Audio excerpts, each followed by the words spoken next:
En quoi consiste l'opération soutien à l'Ukraine menée par le réseau Sequoia? Eh bien, cette opération repose sur une organisation assez originale puisque nous utilisons des minibus qui sont chargés à l'aller de dons récoltés par une association dont je vais vous parler, et au retour nous ramenons des familles ukrainiennes à destination des villes ou de la commune qui nous soutient dans chaque convoi. Alors, très concrètement, le but de l'opération est évidemment d'être efficace, mais d'optimiser aussi les dons que nous recevons, puisque vous avez compris que les véhicules sont chargés à l'aller et accueillent des réfugiés au retour. Et puis nous voulons surtout humaniser le retour, l'accueil de ces familles et le trajet de ces familles vers la Belgique. Alors tout d'abord, la démarche très originale qui est menée par une fée qui travaille dans l'ombre, c'est Darina. Darina est ukrainienne, elle passe ses jours et ses nuits à convaincre des mamans à franchir la frontière. Dans notre opération, l'originalité, c'est que nous n'allons pas chercher des familles dans les centres de réfugiés sur la frontière, sauf si nous avons de la place.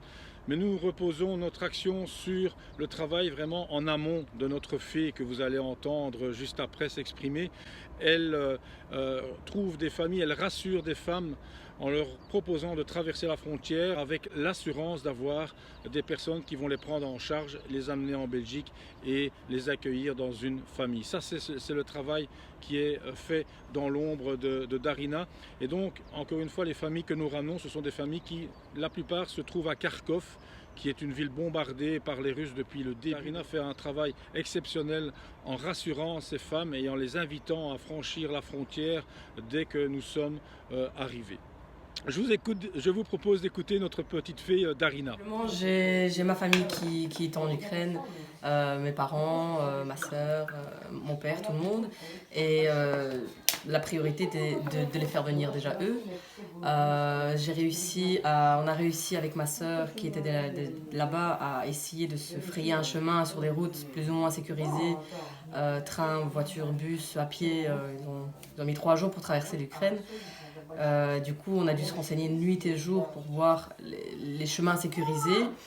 On a réussi à les faire traverser la frontière. J'ai été les chercher sur place. J'ai vu que d'autres personnes de mon entourage, les amis, les voisins, voulaient venir aussi. Comme on avait déjà vu le chemin sécurisé et les moyens de transport les plus faciles à utiliser pour eux, on les a conseillés. Et du coup, j'ai eu la chance de trouver certaines voitures avec Bruno, ensuite avec vous, pour pouvoir aller les rechercher. Et du coup, maintenant, il y a énormément de gens qui nous contactent. Je mets des annonces sur tous les réseaux sociaux ukrainiens pour leur proposer nos services, en leur expliquant tout ce que la Belgique a à leur offrir. Parce que certains pays n'offrent pas la même chose. Par exemple, en Pologne, ils sont déjà full. À un moment donné, j'avais énormément de personnes. Je ne dormais même plus. J'avais même plus le temps de manger, de me laver. Je ne faisais plus rien. J'avais énormément de demandes. Bien entendu, il fallait toujours les rassurer pendant quelques heures, voire une journée entière, toujours non-stop. Parce qu'ils avaient peur d'aller vers l'inconnu. Ils ont déjà tout perdu, mais aller vers l'inconnu, c'est effrayant pour eux. Mais en plus, pendant un moment, d'ailleurs c'était avec vos voitures, à un moment les Russes ont lancé des intox en disant que les Européens voulaient aider les Ukrainiens, mais c'est faux, qu'ils allaient arriver ici, qu'ils allaient être stockés comme du bétail, qu'ils allaient être dans des camps de concentration, vendus pour les organes. C'était vraiment de l'intox, mais c'était monstrueux, ça va loin. Donc vraiment zéro contact. À chaque fois que j'ai essayé d'approcher des personnes, mais catégorique, personne ne voulait. J'ai essayé de savoir, me renseigner auprès de toutes les personnes qui refusaient pourquoi. J'ai vu moi-même les intox, donc c'était pas possible. Du coup, grâce aux personnes qu'on a déjà fait revenir, on a eu des témoignages. Et grâce à ces témoignages, les gens refont confiance. Et du coup, mon téléphone, voilà, j'ai des messages H24 aussi. Et ça recommence, ils reprennent confiance. Bien sûr, il faut toujours les rassurer pendant quelques heures, voire une journée. Et les guider, parce que là-bas sur place, ils savent même pas comment sortir de la maison. Parfois, faut qu'on se renseigne sur l'actualité pour savoir quelle ville est la plus touchée, comment en sortir. Voilà, tout simplement, les rassurer. Merci Darina en tout cas pour le travail fabuleux que tu réalises. Alors très concrètement, comment se passe un convoi? À l'aller, donc nous acheminons des dons qui sont récoltés par une association très sympathique et surtout très sérieuse. C'est Solidarité Ukraine-Namur qui est comment dire, organisée par Vladimir et toute son équipe. Vladimir est ukrainien, a de la famille en Ukraine et donc Vladimir et ses amis collectent des dons, préparent les colis et nous nous proposons de les acheminer sur la frontière ukrainienne à Chelm. Et là, ces colis sont transvasés dans des camions ukrainiens, comme vous pouvez le constater. Donc, nous avons la certitude que ces colis sont amenés au cœur de l'Ukraine. C'est la première partie de notre voyage. Et ensuite, pour le retour, eh bien, nous nous basons sur le carnet de rendez-vous que Darina a réalisé pour nous et nous allons chercher les différentes familles à la frontière.